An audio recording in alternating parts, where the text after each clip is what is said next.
Meaning of eerie. Eerie.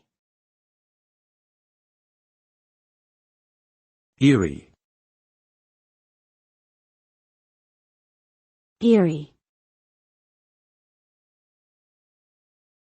Eerie.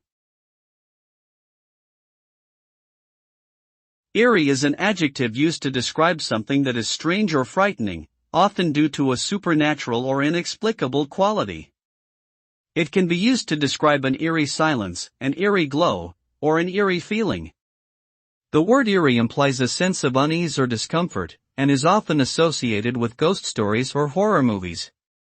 It is a word that is used to convey a particular atmosphere or mood, and it can be a useful tool for creating suspense or tension in writing or storytelling.